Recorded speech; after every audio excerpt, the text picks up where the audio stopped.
इसे घोटाला कहें या सोची समझी साजिश, हालांकि पर्दाफाश होने वाला है। खरखोदा आईटीआई के पूर्व अनुदेशक रामनिवास शर्मा ने इस घपले को जड़ से उखाड़ दिया है, जिसमें पूर्व प्रधानाचार्य व उसके कारिंदे शामिल हैं। आउटसोर्सिंग कर्मचारियों के साथ धोखा व आईटीआई में आने वाले सामान की एमआरपी कई गुना बढ़ाकर ये खेल खेला गया, जिस पर अब जांच शुरू हो चुकी है। गबन का मामला सामने आया है आईटीआई खरखोदा में, और आप भी यहाँ अधिकारी रहे हैं, क्या कहेंगे इसके बारे में? अब ऐसा है, मेरा यहाँ थोड़ा छोटा का एक हाल रहा है 1/5/2015 से 17/5/2015 तक, और इस दौरान ना तो मेरे पास इस प्रकार की कोई शिकायत आई, ना किसी कर्मचारी की तरफ से, ना स्टाफ की तरफ से। और जो भी कर्मचारियों का लेन देन रहा था वो तकरीबन नियमित रूप से व्याज पर नियमानुसार हुआ है। मुझे नहीं लगता कि इस प्रकार में कोई गड़बड़ का लाभ हुआ है। उनका कहना है कि लाखों रुपए का घपला यहाँ है, और अगर पूरे हरियाणा की बात की जाए तो करोड़ों रुपए का घपला है। इसके बारे में थोड़ा सा विस्तार से बताइए। किस रिगार्डिंग घपला है? जो चीजें खरीदी गई हैं, जो दैनिक यूज का सामान था, या बच्चों के लिए कोई सामान आना था, या आपके बैठने की व्यवस्था, जिस तरह से टेबल कुर्सियां होती है, उसमें भी घपले की आशंका बताई गई थी, उसका थोड़ा सा नहीं, डिपेंड करता है मैन टू मैन। मैं जहाँ भी प्रधानाचार्य रहा हूँ, मैं दावे के साथ कह सकता हूँ कि हमारी टाइम की परचेज की बिलिंग आप चेक करिए, कहीं कोई एक नए पैसे की गुंजाइश निकाल दे गड़बड़ की, तो जो सजा पंचायत दे हम मंजूर। आप यहाँ जांच में शामिल हुए हैं, किसके द्वारा आपको बुलाया गया है? क्या शिकायतकर्ता ने आपका नाम भेजा था? मुझे इस बात का नहीं पता कि किसने नाम भेजा, किसने नहीं भेजा। मुझे ये पता है कि हमारे अतिरिक्त निदेशक एवं चौकसी ब्यूरो के जो अधिकारी हैं निदेशालय पर, उनका पत्र मुझे प्राप्त हुआ था कि भी भ्रष्टाचार के खिलाफ शिकायत हुई है और आप जांच में शामिल हो, और मैं जांच में शामिल होने आ गया। रामनिवास जी, राजकीय औद्योगिक प्रशिक्षण संस्थान में घपले की जो आशंका थी वो आपने क्लियर कर दी है। यहाँ घपला हुआ है, बड़ी मात्रा में पैसा खाया गया है, क्या कहेंगे इसके बारे में? कौन कौन इसमें शामिल है, थोड़ा सा खुल के बताइए। इसमें मेरे द्वारा 6/4/2020 को 17 को शिकायत लिखी गई थी। अब भाई उस टाइम आउटसोर्सिंग में भी घपला था, और 17 में जो खरीद फरोख्त हुई थी उसमें भी घपला था, 19 में जो खरीद फरोख्त हुई उसमें भी घपला था, और 20 में मार्च 20 में जो खरीद फरोख्त करने जा रहे थे उसमें 24 लाख की ग्रांट आई थी, उसमें भी घपला करने की कोशिश थी। मैंने उसमें शिकायत लिखी, और वो घपला वो 24 लाख की ग्रांट थी वो वापस करनी पड़ी उन्होंने मेरे द्वारा लिखे के बाद, जबकि सारे स्टाफ से दस्तक हस्ताक्षर करवा लिए। प्रदीप दहिया प्रधानाचार्य थे उस टाइम।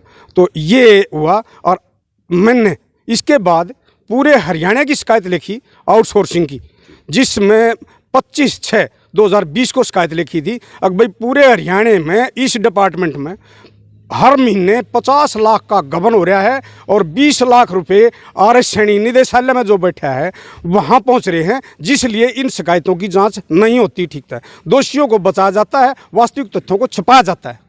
रामनिवास जी, हम आपसे क्लियर जानना चाहेंगे, अगर आप पूरे हरियाणा की बात करते हैं तो पूरे हरियाणा प्रदेश में कितने रुपए का घपला आईटीआई विभाग में किया गया? आईटीआई विभाग में पूरे हरियाणा में मैंने जो लिखा है 500 करोड़ से ज़्यादा का घपला है। 3 मसले हैं उसमें, खरीद फरोख्त मसला, आउटसोर्सिंग मसला, और एक डीसी रेट की भर्ती में जो गबन हुआ है वो 500 करोड़ से भी, मेरे अंदाजे से मैंने लिखा है 500 करोड़ का घपला है ये पूरे हरियाणा का, और इससे ज़्यादा घपला है। कम से कम ये घपला जो सही जांच होगी विजिलेंस या सीबीआई की, तो ये घपला 1500 करोड़ के करीब है। यहाँ जो खरखोदा आईटीआई है उसके जो प्रधानाचार्य हैं प्रदीप दहिया जी, उनको कैसे मानते हैं कि ये घपले में वो शामिल रहे?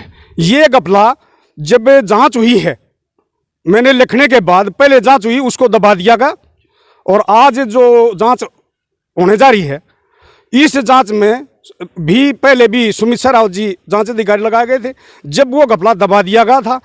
इसके बाद मेरे द्वारा बार बार विभाग सरकार को, प्रधानमंत्री तक को लिखा गया, और इस घपले की जांच के लिए पहले राजकुमार जी लगाए गए जो आईटीओटी के प्रिंसिपल और संयुक्त निदेशक भी थे।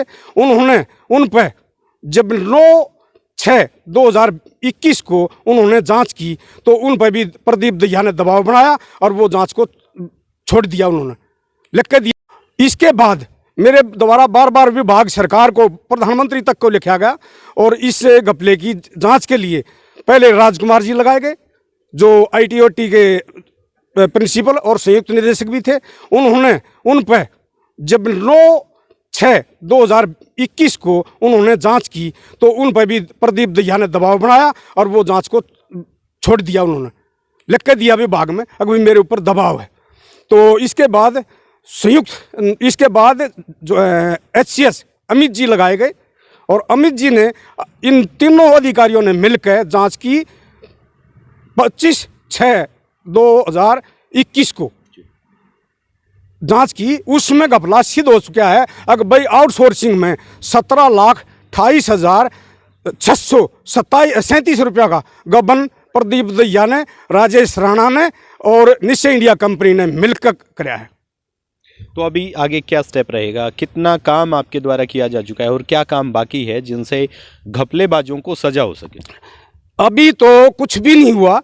जो ही ये जांच प्रस्तुत करी गई, प्रदीप दहिया ने अपनी ऊपरी मेल जोल से, जो मैंने 12/7/2021 को शिकायत लिखी थी, अगर भाई इस घपले में 500 करोड़ के ज़्यादा से घपले में राकेश गुप्ता OSD CM और TC गुप्ता कमिश्नर शामिल हैं, तो उस जांच को इन्होंने गलत ढंग से दबवाया और उस अमित HCS को भी उस को बदलवा दिया जिस दिन उन्होंने रिपोर्ट दी। तो आप कहना चाह रहे हैं मैंने कि उसके बारे में भी विभाग सरकार को अवगत करा भाई 12/7 को। अब भाई वो अमित HCS की जो बदली हुई है ये इसी कारण हुई है। तो आपने जो कहा, जो घपलेबाजी लगातार इन लोगों की जारी रही, हाँ। उसमें अभी ये शुरुआती दांव है और जब इनकी जांच अगर किसी अच्छी एजेंसी से कराई जाती है, CBI सरीखी एजेंसी से कराई जाती है, तो क्या लगता है वो सारी चीज़ें साफ हो पाएंगी? बिल्कुल सारी चीज़ क्लियर होंगी। मैं ये कहूँ जो भी सामान टूल मशीनरी खरीदी गई है वो सारी रिकॉर्ड पर है। MRP मटे का सामान खरीदा गया है और जो MRP रेट है उससे कई गुना है। और जैसा कि मैंने आउटसोर्सिंग में आउट भी किया है, कॉपी भी लगाई है। अगर विभाग और सरकार की हिदायत अनुसार इनको इनके खाते में तनख्वाह जानी चाहिए जो बनती है, जो सरकार देती है। इनके खाते में कम पैसे डाले गए हैं और EPF ESI में भी घोटाला है। वो खाते भी चेक करे, पहले अमित जी ने चेक करे थे, अब सब कुछ बुरकलाने पे है।